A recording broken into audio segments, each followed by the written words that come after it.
A child dies of hunger every 10 seconds.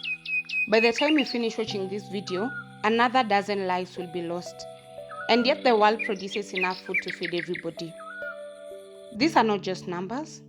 In a world of abundance, where supermarkets overflow with food and billions of dollars worth of produces are thrown away, a mother in Kenya watches her child die. Hunger has a face, a mother's trembling hands, a child's fading heartbeat, and a grave dug too soon. This is the reality for millions, and for one mother, it became her worst nightmare.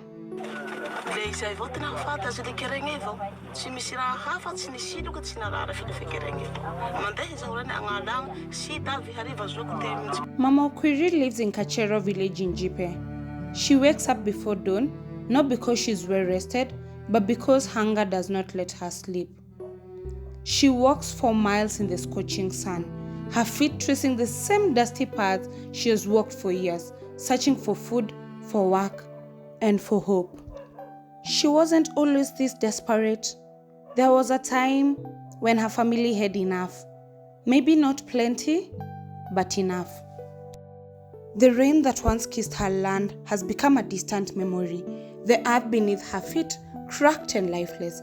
The lake where her husband fished, their last source of survival, is shrinking. This is not just bad luck, this is climate change. Droughts last longer, floods wash away entire harvests, and wildfire devour grazing lands. The trees that once brought rain have been cut down, and the carbon we pump into the air turns the heat up, pushing families like Mama Okwiri's to the edge. She does not drive a car, she does not own a factory, she does not waste food. Yet, she pays the highest price. Across Africa, 1 in 5 people will sleep hungry tonight. And yet this is a continent that holds 65% of the world's arable land. This is a land where hands that sow seed should be harvesting plenty. Instead, Africa imports 65 billion worth of food every year, food that it should be growing itself. Just let that sink in. And by 2050, the global population will swell to 9.8 billion. The demand for food will skyrocket to 60%, yet even today, with all the food in the world, more than 45 million people in East Africa alone face starvation.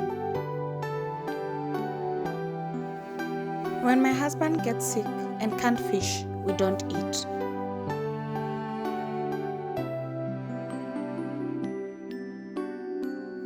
We do not need sympathy, we need action.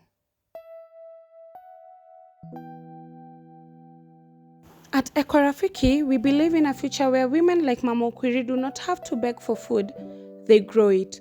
Where families are not at the mercies of a falling system, they build their own resilience. Our project in Jipe is a testament to this vision.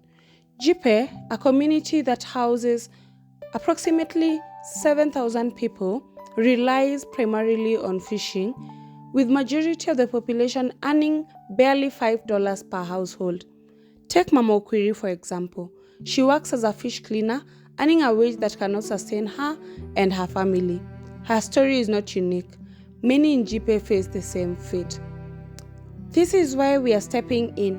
Ekorafiki's solution in Jipe is clear and practical. 1. Start by setting up pumping points for water from Lake Jipe to support small-scale irrigation. 2. Providing high-yield, drought-resistant sorghum seeds to improve food security. 3.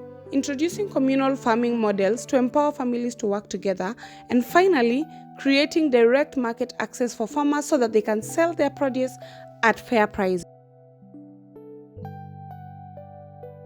If we do nothing, hunger will win. It will swallow more families, steal more futures, and take more lives. At Ekorafiki, we improve households through women.